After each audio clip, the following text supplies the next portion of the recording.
So what is the hardest racing sim out there?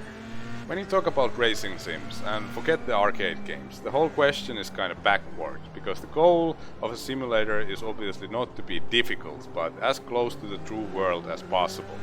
So with modern racing sims you really can't say if it's difficult or easy, it's just a physics engine and the difficulty more or less depends on the car you're driving. So when you're looking for a racing sim that's, in the true meaning of the word, hard, you kinda have to go back to some of the earlier racing sims from decades ago.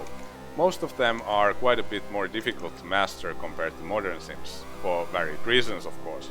I've been going through many classic sims over the past couple of years, hardcore style with modern racing hardware, and it's been very interesting to see how they perform. One thing is common, they are all very challenging in their own ways. When you talk about racing sim that's hard, you can't ignore Revs, the first serious take on racing simulators ever made by the legendary Geoff Crammond. Now if you don't know what Revs is, check out the brilliant documentary by GPLaps. You'll find a link to that in the video description.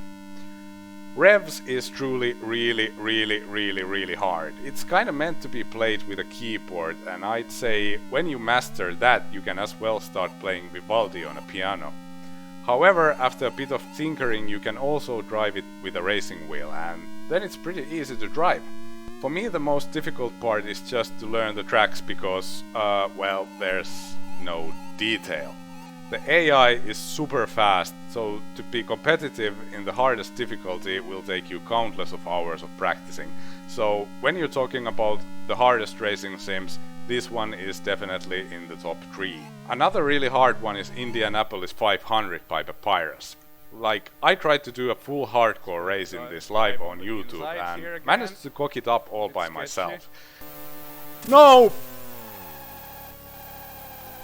We're dead, everybody! We're dead! However, the most difficult part in this is the AI. They are completely ignorant and try to murder you every chance they get.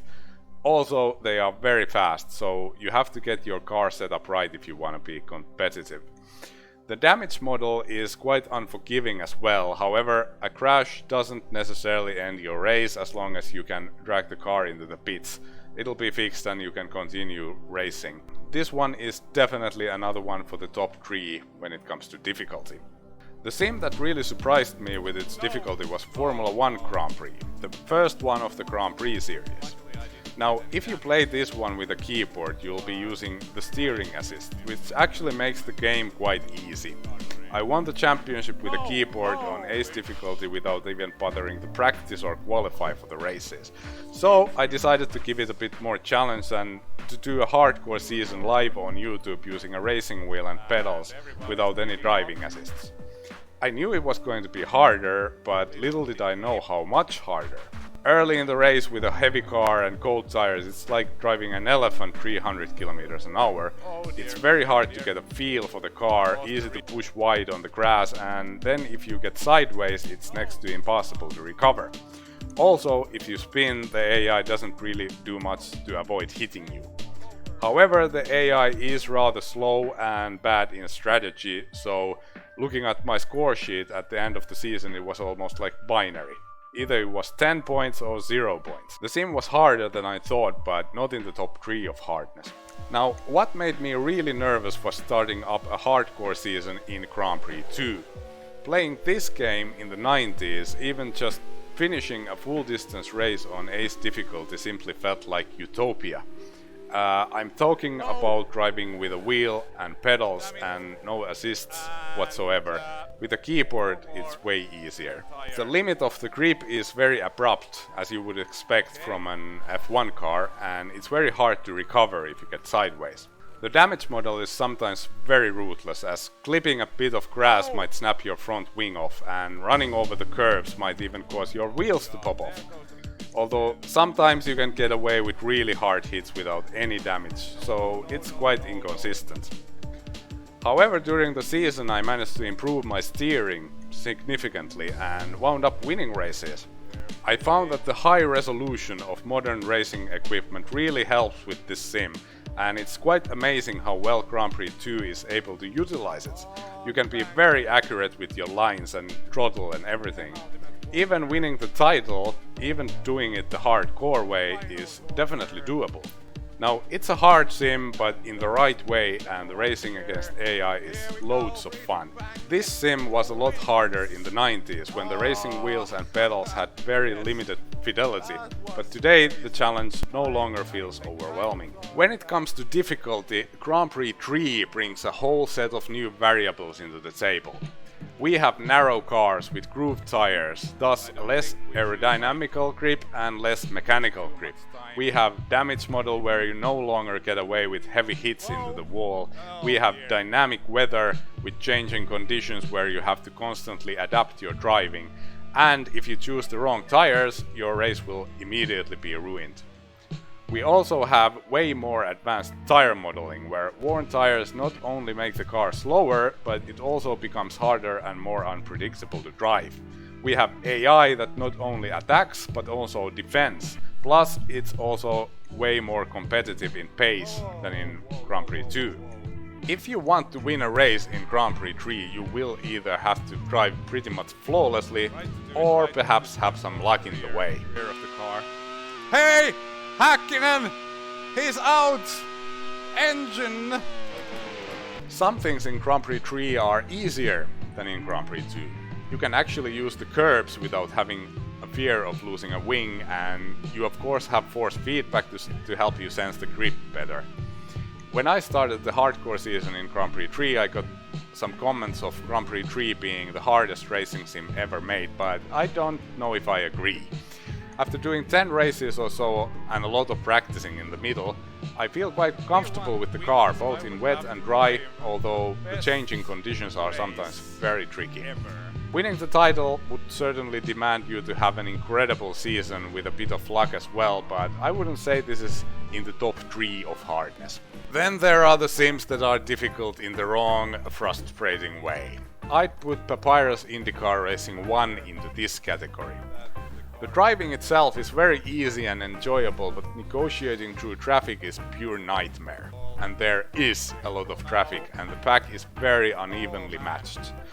If you do it hardcore style, it's more about fear, survival, and avoiding the AI than actual racing.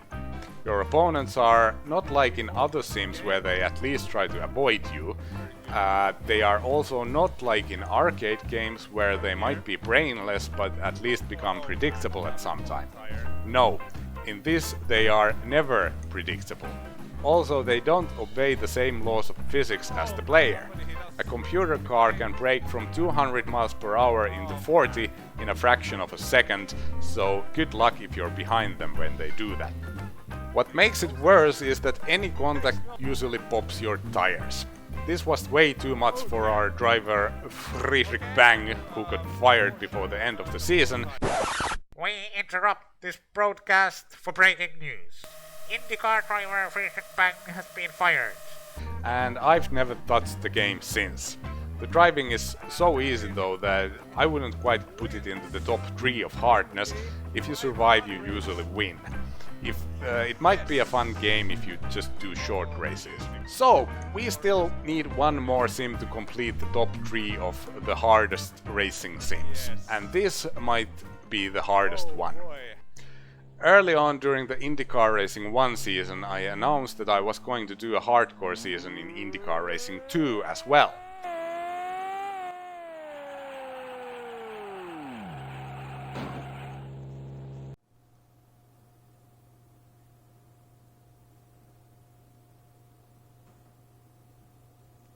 Let it be known that unlike the other games I've listed here, I had never played IndyCar Racing 2. I instantly got comments about the damage model and that I should consider using the arcade damage. I didn't take these warnings seriously. I was pretty sure it wouldn't be as hard as IndyCar Racing 1. IndyCar Racing 2 would have way better AI, more advanced physics engine, sharper graphics, good frame rate, better steering inputs, all this to make up for the more unforgiving damage model. Turns out I was wrong, and all these people who actually had played the game were right. Go figure. A couple of weeks ago I started practicing for the opening race of the season in Miami. After a couple of hours of practicing and few nervous breakdowns, I didn't really get anywhere. I'm not even going to mention the pace that I didn't have, but simply keeping the car intact proved to be insanely difficult. Even when I tried to play it safe, I still wound up scraping a wall here and there, and you just don't get away with any of that. Even a little tap to the wall usually ends up bending your front wing, and then the car is almost undrivable and you have to fix it. Also, it's very easy to break your suspension, and that's race over immediately since it can't be fixed. So, I'm struggling to keep the car in one piece. That's before I've even done any racing with other cars. It immediately became very obvious that doing a hardcore season in this will be the biggest challenge I've faced so far. So, what is it that makes it so difficult? Apart from my own incompetence, of course. You can go and watch the season GPLaps is doing in IndyCar Racing too. Now, here's a guy who has probably played the game for thousands of hours, still making mistakes, having issues with the AI, and has settled for arcade damage. And I can totally see why. Now, IndyCar Racing 2 uses the same engine as NASCAR Racing 1. You can clearly see the similarities in it, and it's not the easiest thing, especially on non-oval circuits. If you compare the fidelity of the steering to Grand Prix 2, for example, the difference is significant. In GP2 the steering is very precise and the car obeys the controls very accurately. In IndyCar Racing 2 it feels more blurry. It would fit very well if you'd be driving a big heavy NASCAR, but with IndyCars not so much. Going 150 miles per hour on a narrow street circuit with walls right next to you with 100% realistic damage model of a fragile open-wheeler, things get real crazy if the steering is even a little bit vague. So, today, if someone asks what is the most difficult racing sim, my answer would be IndyCar Racing 2 with simulation damage. I'm still going to hold on to my promise though. We'll do a full distance hardcore season and we'll see if I can actually complete a race. My hope is that we'll see a kind of a story of growth where I improve during the long season, and perhaps after the season my opinion on the matter has changed. We'll see. Now it's time to practice some more, because I will need it.